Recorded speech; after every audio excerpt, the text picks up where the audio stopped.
அஸ்ஸலாமு அலைக்கும். Welcome to Sahas kitchen. இன்றைக்கி நம்ம ஒரு இட்லி தான் பார்க்க போகிறோம். இன்ஸ்டண்ட்டாக செய்யக்கூடிய ஒரு இட்லி தாங்க இது. நல்லா சாஃப்டாக இருக்கும். நம்ம இன்றைக்கி பார்க்க போகிற இட்லின்னா ரவை இட்லி தான் பார்க்க போகிறோம்.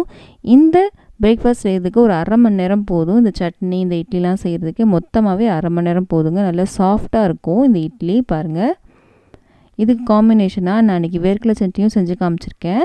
வீடியோ ஃபுல்லாக பாருங்கள். இப்போ வாங்க எப்படின்னு பார்க்கலாம். இப்போ ஒரு பாத்திரம் எடுத்திருக்கேன். இதில் 1 கப் அளவுக்கு நம்ம ரவை எடுத்துக்கலாம். 1 கப்னா 200 கிராம் அளவுக்கு நான் ரவை எடுத்திருக்கேன். இதுக்கு அதே அளவுக்கு நம்ம இன்றைக்கி தயிர் சேர்த்துக்கலாம். அப்புறம் அரை கப் அளவுக்கு நம்ம தண்ணி சேர்த்துக்கலாம். அதுக்கப்புறம் தேவையான உப்பு சேர்த்துக்கலாம். சேர்த்துட்டு இது எல்லாத்தையும் நல்லா கலந்து விட்டுடலாம். கட்டிகள் எல்லாம் நல்லா கலந்து விட்டுக்கோங்க.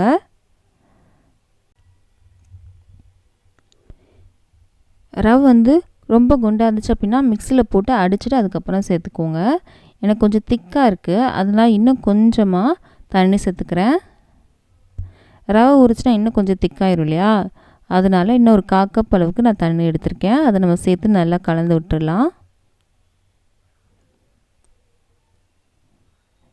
இப்போ கரெக்டாக இருக்குது. ரவை ஊறிச்சுன்னா நல்லா திக்காயிரும்.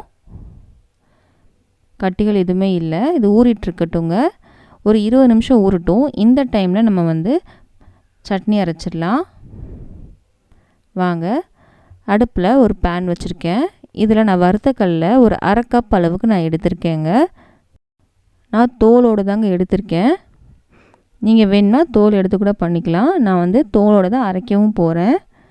இது வறுத்தக்கல்ல தான், அதனால் ரொம்ப நேரம் வறுக்கணும் அவசியம் இல்லைங்க. நீங்கள் பச்சைக்கல்ல எடுத்துருந்தீங்க அப்படின்னா நல்லா வறுத்ததுக்கப்புறம் அடுத்த பொருள்லாம் சேருங்க. இப்போ பார்த்திங்கன்னா 2 நிமிஷம் ஆயிடுச்சு. லைட்டாக வறுபட்டுருச்சு. இதுக்கப்புறம் இதை சைடில் இந்த மாதிரி தள்ளி வச்சுக்கோங்க. இப்போ இதில் 2 ஸ்பூன் அளவுக்கு எண்ணெய் சேர்த்துருக்கேன். எண்ணெய் கொஞ்சம் சூடானதுக்கப்புறம் 2 டேபிள் ஸ்பூன் அளவுக்கு உளுந்து இருக்கு இல்லையா, அதை நம்ம சேர்த்துக்கலாம். இது கொஞ்சம் பொரியட்டும். இப்போ கொஞ்சம் பொரிஞ்சிருச்சு. இப்போ இதில் உங்கள் காரத்துக்கு ஏற்றாப்புல வத்தல் எடுத்துக்கோங்க. இப்போ எல்லாத்தையும் நல்லா கலந்து விட்டுக்கோங்க. 1 நிமிஷம் வரைக்கும் இது நல்லா கலந்துருக்கோங்க. நான் போட்ட வத்தலாம் நல்லா செவக்கணும், அது வரைக்கும் போதும். இப்போ செவந்துருச்சு, அடுப்பு ஆஃப் பண்ணிக்கலாம். இது ஆறுனதுக்கப்புறம் நம்ம மிக்ஸி ஜாருக்கு நம்ம மாற்றிடலாங்க.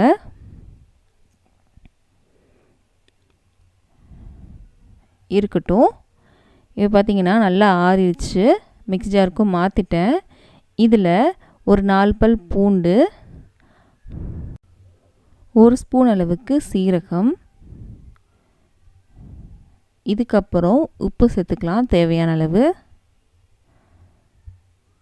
உப்பு சேர்க்கலாம்.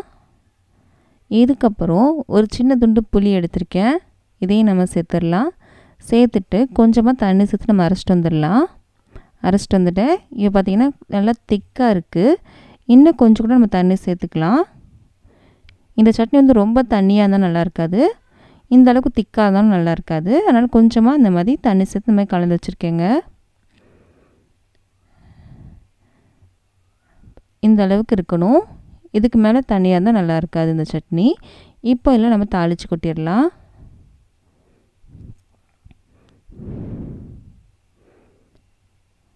கடுகு உளுந்தம் பருப்பு கருவேப்பிலை சேர்த்து நான் தாளிச்சிருக்கேன். இதை நல்லா கலந்து விட்டோம் அப்படின்னா நம்ம சட்னி ரெடி ஆயிரும். இந்த சட்னி பார்த்திங்கன்னா நார்மலாக இட்லி, தோசை, சப்பாத்தி, பூரி கூட இது சூப்பராக இருக்குங்க. ரெடி ஆயிடுச்சு. இந்த சட்னி இருக்கட்டும். இப்போ வாங்க நம்ம கலந்து வச்ச மாவு போய் பார்க்கலாம். மாவு பாருங்கள் நல்லா திக்காயிருச்சு. இட்லி மாவு பதத்துக்கு வந்துருச்சு. மாவு ரெடி ஆயிருக்கு. இதுக்கு நம்ம தாளிப்பு சேர்க்கணும். அதுக்கு நம்ம அடுப்பில் ஒரு பேன் வச்சுக்கலாம். அதில் நம்ம கொஞ்சமாக எண்ணெய் சேர்த்துக்கலாம். எண்ணெய் சேர்த்துருக்கேன். எண்ணெய் கொஞ்சம் சூடானதுக்கப்புறம் கடுகு சேர்த்துருக்கேன். இது கொஞ்சம் பொரிய ஆரம்பித்ததுக்கப்புறம் 1/2 டீஸ்பூன் அளவுக்கு சீரகம் சேர்த்துருக்கேன். சீரகம் ஜாஸ்தி வேண்டாம். இதுக்கப்புறம் 2 டேபிள் ஸ்பூன் அளவுக்கு உளுந்து, அதுக்கப்புறம் 2 டேபிள் ஸ்பூன் அளவுக்கு கடலைப்பருப்பு சேர்த்துருக்கேன். இது நல்லா செவக்க வறுக்கணும். கரைஞ்சிடக்கூடாது.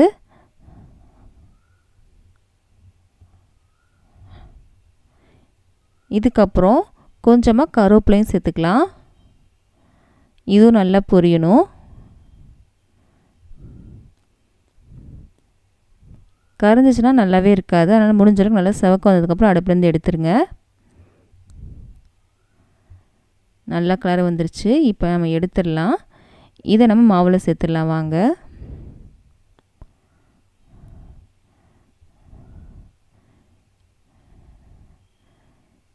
சேர்த்தாச்சு மாவில்.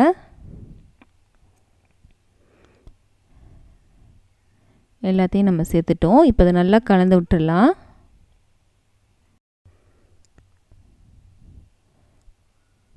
நல்லா கலந்து விட்டாச்சு. இப்போ இதில் 1/4 டேபிள் ஸ்பூன் அளவுக்கு பேக்கிங் பவுடர் நான் சேர்த்துருக்கேன். உங்கள்கிட்ட பேக்கிங் பவுடர் இல்லைன்னா ஆப்பசோடா இருக்கும் இல்லையா, அதை நீங்கள் சேர்த்துக்கலாம். ஏதாச்சும் ஒன்று நீங்கள் சேர்த்துக்கோங்க.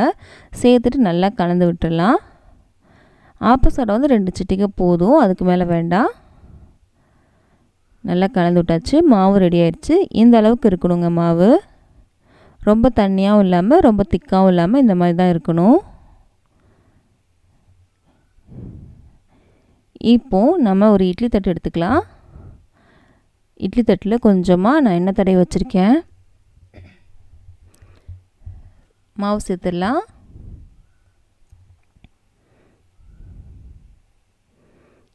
சேர்த்தாச்சு. இட்லி சட்டியில் தண்ணியும் கொதிச்சிட்ருக்கு.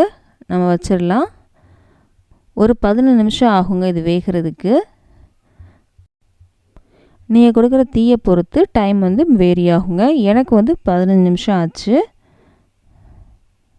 நல்லா வெந்துருச்சு. எடுத்துடலாம். இதை நம்ம